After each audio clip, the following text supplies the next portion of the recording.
Hello and welcome to episode 3 of the CatCast, the show where we talk Panther sports and more.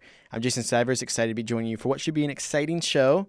Today I asked UNI students to send in their sports hot takes, and I'll read them here and react to them to figure out whether they are ice cold or blazing hot and whether I agree or not. I am here with my lovely girlfriend, Shy. Say hello. Hello. I will be honest, she doesn't know a lot about sports, but the one thing she does have is very hot, very, very, very strong opinions. So we will get her opinions on some things and see what she is feeling. Are you excited? I am. You don't sound very excited. I'm nervous. So. It's okay. It's all right. You got it. All right. So I asked, as I mentioned in the open, I asked people on Yik Yak, which if you don't know is a social platform where college students can post just about anything they want, really. It's basically like Twitter or Reddit, you know?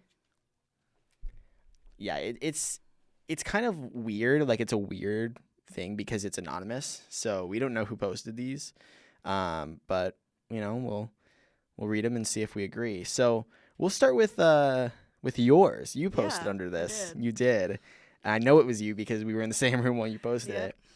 The first one that you posted, which I think it's a good set the tone. Mm-hmm. The Puppy Bowl better than the Super Bowl. But I think mainly, like, this is my opinion because obviously you said I don't really have many opinions when it comes to sports and whatnot, and, you know, the teams are the same every year for the Puppy Bowl. It's Team Fluff and Team Rough, you know? That's true. So your team is always going to be in the Puppy Bowl. Mm-hmm. Your team's not always guaranteed to be at the Super Bowl, and so That's a good point. it's a good way to get everyone, you know, excited, even if your team's not playing. It's a good way to get everyone involved. Yeah, that's an excellent point. That is awesome. That's true. Like, I feel like the Puppy Bowl too is like it's very competitive, almost more competitive than the Super Bowl sometimes. Yeah, like those little pups, like they're running around. And they're getting after it, you know? Like, they're getting after it. They want to win. It's always, like, super close, too. Like, it is. It's always until the last second. You never know who's really going to win. I love the Puppy Bowl. Puppy Bowl is a tradition right before the Super Bowl. I love it. I watch it every single year. And then that's also, like, this is not on the same day, but I also like watching the dog shows. Yeah. After, like, the Thanksgiving Day parade. Yeah. We always watch that. I love those dog shows. Anyways, so that's I feel like that's not a hot take. Like, I feel like for the someone who is not a sports fan, like, that is not necessarily a hot take. It does depend, though, because some people, you know, they do show the cats during, like, the ad breaks of the Puppy Bowl. But, yeah. You know, some people, maybe if you're a cat lover, you're like, well, why isn't there a kitten bowl, you know? I mean, that's fair. I think that we can have that conversation later. You know, I think there does need to be some conversation about, you know, if there's a Puppy Bowl, why isn't there a kitten bowl? You know, I think because for me, I love both dogs and cats, but some people really hate dogs. Mm-hmm. And for me, like, to be fair, I don't agree with those people who hate dogs. I love dogs, but some people don't, and that's you know, it's something to address. Maybe we'll talk to somebody about that. Yeah. So let's get into another one, maybe a little bit more serious topic now. I mean, this is all for fun. So when I asked, you know, hot takes, I really wanted something that was NFL, college basketball, or something UNI related because it's, you know, it's about that time. You know, NFL's going on, college basketball's going on, UNI sports is popping off. And this person with the name Green Beans on Yik Yak said, women's basketball is better than men's basketball, both pro and UNI. Now, I'd like to get your opinion on this because you told me something a little bit ago when we were at a men's basketball game about your opinion on the differences between the sports. I want to give your reasoning real quick. I believe I remember this conversation.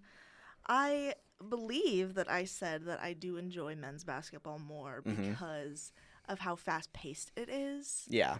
They even in like high school too, like we're going full range here. Like I would just notice that women's basketball was a lot slower paced. And you know, like there wasn't like I was a cheerleader in high school, and so like during men's basketball you'd get like this breeze when they ran past you, but like in women's basketball you didn't really like get that, you know? Yeah. I think this is an interesting one to talk about because it is something that's like there's this weird like stigma around women's basketball, and like not necessarily about the conversation of whether people enjoy it more than men's basketball, but just that this stigma that women's basketball can't be good, that like it sucks. I think for me, and here's where I'm at, 'cause I really thought about this when I was reviewing these before today. I was looking at these, and this one was really interesting to me because I think when you look at it, women's basketball and men's basketball offer two very different things. Like they're very different games. Men's basketball is fast-paced, high-scoring, like very energetic, very like exciting, and I think that's why a lot of people love it, and right, that's why I love it. Like I love men's basketball, but I think women's basketball, it's kind of a different flavor, right? Like in the same way that, people watch softball and baseball, like they're two very different sports, and I think women's basketball kind of gives you a little bit more. It's like it's kind of a slow burn, right? Like it's a slow burn. It's kind of methodical, a lot less scoring. It's a slower paced game, but it's also like every point that the team gets does mean more, which I think is interesting. I think it's something that while it might not be the most like necessarily exciting thing at times, it is a game where I think you can really appreciate the small details. But also, like, I think the argument that there's no fast moments, there's no, like, exciting moments, like, obviously, I would point to Caitlin Clark, right? Like, Caitlin Clark shooting from the parking lot, like, I mean, like, there are exciting moments. I think you just have to, like, find them. What do you think? Yeah, I was gonna piggyback off of that, and you were saying like the men's basketball is more fast paced, like more scoring, and I was thinking like women's basketball is more of on the technicals, like of the ability of dribbling, the ability of like being able to shoot different types of shots instead of just like trying to get there as fast as possible. Yeah. Trying to like use your brain and It's about make the different plays, you know? I would say like it's about the fundamentals. Yeah. Like it's about like being really sound at the fundamentals, because men's basketball is a lot about the extra things you can do, right? Like everybody is good at the fundamentals almost in men's basketball. You see a lot of dunking in men's basketball more than women's, and that's also height-wise, but also Right. because women's focuses more on just the basic fundamentals, like you said. Yeah, so I mean kind of going back to the original point that women's basketball is better than men's basketball. I wouldn't necessarily say that. I mean, I think like they're both great for separate reasons. Like I feel like someone can definitely be a fan of both. Some people can be a fan of women's basketball. Some people watch women's basketball and don't watch men's basketball. And like that I think that's actually a really fine thing. I think that's a good thing that nowadays where women's basketball is more accessible, it's more, like you can watch it more. Like it is a great game. I think women's basketball is awesome. I thought that was a very interesting one to kind of go off of. So I'm gonna say let's.